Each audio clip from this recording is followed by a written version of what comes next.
Hello guys, welcome back to my channel. তোমরা সবাই কেমন আছো? আশা করছি ভীষণ ভালো আছো। আর আমিও কিন্তু খুব খুব ভালো আছি।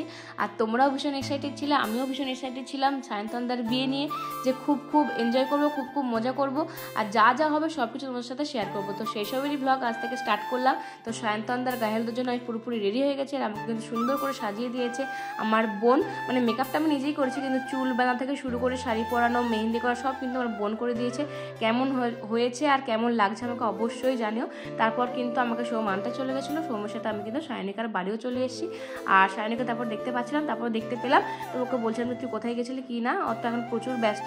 তো চলো ওকে ফুল লুকটা তোমার সাথে শেয়ার করি। এই যে বকর বকর করছিলাম, কে জানে সায়নিকা এটাই বলছে যে তোকে খুবই সুন্দর লাগছে, খুবই মিষ্টি লাগছে। আমিও ওকে বলছিলাম যে তোকেও কিন্তু দারুণ মিষ্টি দেখাচ্ছে। মানে আমরা কেমন দেখো নিজেরাই বলছি সুন্দর লাগছে সুন্দর লাগছে, এবার তোমরা জানো সত্যি কেমন দেখে সুন্দর লাগছে। তবে আমি আজকে সাজিয়ে পুরোপুরি স্যাটিসফাইড, আমাকে খুব ভালো লাগছিল দেখতে, আমার নিজের ভালো লাগছে। সায়নিকার আউটফিটটা কিন্তু খুবই সুন্দর ছিল, 3 পিস ছিল, একটা ক্রপ টপ, একটা প্লাজো প্যান্ট, একটা তার সাথে জ্যাকেট। তো খুবই সুন্দর লাগছিল ওকে দেখতেও। আমার আউটফিটটা কেমন সেটাও কিন্তু জানি, মানে দুজন দুই রকম হয়ে গেছে, ও ওয়েস্টার্নের দিকে গেছে আর আমি ট্র্যাডিশনাল দিকে এসেছি আর কি। যাই হোক, তারপরে একটু একটু লজ্জা পাচ্ছিলাম, সবাই দেখছিল আমি ব্লগ করছিলাম। তো এখন আর অতটাও লজ্জা পাই না, কারণ সবাই আমাকে এত, এইদিকে দেখো বরের সাথে দেখা হয়ে গেলো, বর এখন খুবই ব্যস্ত, তারা বরের সাথে পরে দেখা করাচ্ছি।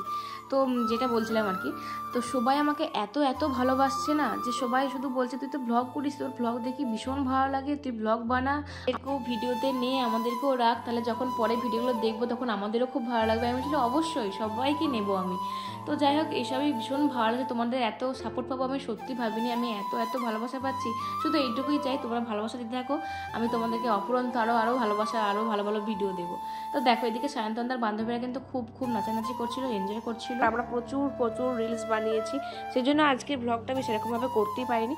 তারপর সায়ন্তনদাকে দেখা হলো, তো বললাম যে চল একটু তোমার হলুদ মাখাই। সায়ন্তনদা নিজেই বললো তো চল দুটো ছবি টবি তুলি। তো সেই জন্য ক্যামেরাম্যানের কাছে ছবি টবি তুলছিলাম, আর এদিকে আমার ব্লগটা রাকেশদা করে দিচ্ছিল আর সায়নিকাও করে দিচ্ছিল। তো সায়ন্তনদার যে মেন গায়ে হলুদটা সেটা কিন্তু হয়ে গেছে, আমার যেতে একটু লেট হয়ে গেছে, 11টা সাড়ে 11টা বেজে গেছিলো। তো সায়নিকা আমাকে 10টার সময় করে যেতে বলেছিল, কিন্তু যেতে পারিনি, যেহেতু দাদার বিয়েটা হরিপালে হচ্ছে, সেহেতু অনেকটাই দূর রাস্তা, সেজন্য সকাল সকাল গায়ে হলুদ না হলে তো ওদিকেও হবে না। তো সেই কারণেই কিন্তু হয়ে গেছিলো। তো অনেক রিলস বানালাম, ছবি তুললাম, অনেক কিছু করলাম, বেশ এনজয় হয়েছে। তো একটাই দুঃখের জিনিস যে আমি মানে ব্লগ বানাতেই, মানে মাঝখানেতে ব্লগ বানাতেই আমি ভুলে গেছিলাম আসলে। মানে কি বলতো, কোথাও গেলে দেখবে এতটাই এনজয় মেতে যায় যে আমরা ব্লগ বানাতে ভুলে যাই। মাঝে মাঝে যখন মনে পড়ে যে আমি ভাবি, আমি ওটাই বলছিলাম সুদীপাকে যে মা আমি ব্লগ বানাতেই ভুলে গেছি, যে এত কিছু করলাম আমার কিচ্ছু বানানো হলো না। আর এখানে ব্যাকগ্রাউন্ডটা এতটা মানে লাল, মানে সব কাপড়গুলো লাল দিয়ে দিয়েছিল বলে এত লাল লাল লাগছে, ছবি ভিডিও একদম যাচ্ছে তাই হচ্ছিল, পুরো লাল লাগছিল সবাইকে, একটুও কারোর মুখ চেনা যাচ্ছিল না, সাদা লাগছিল না, পুরো একদম লাল লাল লাগছিল। জন্য বলছিলাম যে এখান থেকে তাড়াতাড়ি চল একটু হলুদগুলো মাখিয়ে নিয়ে বাইরে যাব। আর তারপরে অনেকক্ষণ আমরা বসেছিলাম, আড্ডা মারলাম, গল্প টল্প করলাম। সায়নিকা মুড়ি খাওয়ার জন্য অনেকবার ধরে বললাম, বললাম যে না আমি মুড়ি খেয়েই এসেছি, আমি আর খাবো না। তো সেজন্য একটু গল্প টল্প করছিলাম। তারপরে দাদারা সবাই বললো যে চল একটু ফটোশ্যুট করতে যাব। তো আমি বললাম যে ঠিক আছে, এত রোদে ফটোশ্যুট করতে যাওয়া মানে তো মানে কি বলবো, কালো ভূত হয়ে বাড়ি যাব। তো সায়নিকা বললো চল চল, কিছু হবে না কিছু হবে না। তো সুদীপা একটু কিন্তু করছিল। তারপর ভাবলাম যে ঘরে বসে থেকে কী করবো, সায়নিকা দাদা যদি ওরা সবাই চলে যায়, তো সবাই যাচ্ছিলো, আর খুবই মানে মজাও হবে, ধরো সবাই মিলে গেলে কথাটা মজাই হবে। আর সবাই বলছিলো যে চল চল এখানে বসে থেকে কী করবি। তো সেই কারণে আমরা বেরিয়ে পড়লাম, আমি সুদীপা। আর সুদীপা কেমন লাগে সেটা কিন্তু জানো, ও তো খুবই মিষ্টি, তো ওকে খুবই মিষ্টি লাগছিলো পরে। আর সবাই তো হলুদ শাড়ি পরেছিল, সেটা সবাইকে বেশ ভালো লাগছিলো, একটা হলুদ গ্যাং মনে হচ্ছিলো যখনই যাচ্ছিলাম। তো এরপরে আমরা যাবো হচ্ছে যে ওই তোমাদের ওই গোগড়ার দিকে যে রাস্তাটা পড়ে, খুব সুন্দর দেখবে, দুপাশেরই গাছ আছে লম্বা লম্বা। তো ওইখানে তো আমরা ছবি টবি তুলছিলাম, রিলস তো সেরেছি দেখেছিলে। তো কিন্তু ওইখানটাতে আমার ভিডিও বা ব্লগ কিছুই করা হয়নি, তো সেই জন্য আমি দেখাতে পারিনি। আর এইগুলোই বলছিলাম যে কি বলবো না বলবো কিছু জানি না, এখন যাচ্ছি, কতদূরকে দেখাতে পারবো সেটাও জানি না। আর তারপরে আর একটা ওই যে বিবেকানন্দ মাঠ ছিল, ওই মাঠের ভিতরেতে এখানে কয়েকটা দাদা মানে যারা ফটোগ্রাফার দাদা ওরা বলছিল যে এইভাবে করো, একটু ফটোশ্যুট করতে হবে। আম্মাকে আর প্রিয়াঙ্কা দিকে ডেকেছিল যে তোমরাই দুজনেই করো। তারপরে আবার পরে আরও সবাই মিলে অনেক রকমের অনেক কিছু করতে হবে আর কি। তা গ্রুমের সাথে বেশ ভালোই লাগছিল।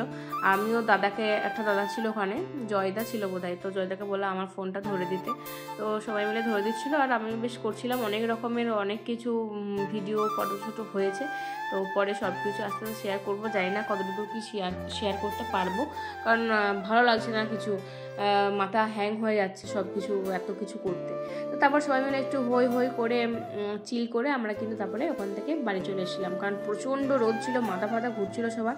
আফরোজাদের তো পুরো মাথা ঘুরে গেছিলো, এমনিতেই রোজা ছিল, সেই মানে রোজা চলছিল, তো কিছু না খেয়েছিল, মাথা ফাথা ঘুরে গেছিলো, সেজন্য আবার টোটোই করে জল টল দিয়েছে বাড়িতে দিয়ে আসা হলো। তো আমাদেরও সেরকমই অবস্থা হয়ে গেছিলো, প্রচুর মাথা ফাথা ঘুরছিল। চলো আর নয়, অনেক মানে হয়ে গেছে, বেলা হয়ে গেছে। এদিকে সায়ন্তনদাকেও বাড়ি থেকে ডাকছিল যে আর বেশি দেরি করলে চলবে না, অনেক কাজ আছে তো, বিয়ে মানে বুঝতেই পারছো, অনেক দায়িত্ব, অনেক কাজ, অনেক নিয়ম কানুন সব কিছু বাবারে। তো যাই হোক, এদিকে আমি তো দেখো আজকের আউটফিট আমি যেটা পরেছি সেটা হচ্ছে যে বড়দিদির শাড়ি, মেজদির ব্লাউজ, মেজদির চকার মানে গলার হারটা, যেটা বড়দিদি ওকে বিয়েতে দিয়েছিল, আর কানেরটা আমার ছিল, সানগ্লাসটা সুদীপা সুহানা মিলে আমাকে জন্মদিনে দিয়েছিল। তো সব কিছুই আমার কিন্তু মানে অন্যের পরে গেছিলাম। তো দিদিরা থাকা এটাই একটা সুবিধা যে দিদিদের সব কিছু আমি কিন্তু পরতে পারবো। তো হলুদ শাড়ি এই কদিনের মধ্যে আমি কিন্তু একদমই কিনতে পারিনি। আর হলুদ শাড়ি কী বা কিনবো, কারোর কাছ থেকে না পেয়েই যাবো। মায়েরও ছিল, কিন্তু মায়েরটা অতটা আর ভালো লাগে না, সেজন্য বড়দির কাছ থেকেই নিলাম। বড়দিটা মেজদির বিয়েতে কিনেছিল বোধহয়, তো তখন বড়দি পরেছিল, আর বড়দিকে তো অপূর্ব দেখতে লাগছিলো, তো ভাবলাম যে ওইটাই আমি পরি। আর ব্লাউজও ছিল আমার, কিন্তু ভাবলাম যে এই ব্লাউজটাই হয়তো বেশি মানাবে। তো কেমন লাগছে আমাকে সেটা কিন্তু অবশ্যই জানাবে। তারপরে আমরা কিন্তু এসে একটু রেস্ট নিয়ে আমরা কিন্তু ভাত খেতে বসে পড়েছিলাম, কারণ এবারে বাড়ি যেতে হবে। আর এদিকে সোহম তো কিছু খেতে পারছিল না, কারণ সোহমের দাদু মারা গেছিলো বলে ও কিছু খেতে পারছে না, তাহলে ওকে বাড়ি যেতে হবে মানে তাড়াতাড়ি খেয়ে নিতে হবে। আর এই দিকের মেনুতে কী কী ছিল আমি না একদম ভুলে গেছি, কারণ অনেকদিন হয়ে গেছে, তার জন্য মেনুগুলো একদম মনে নেই।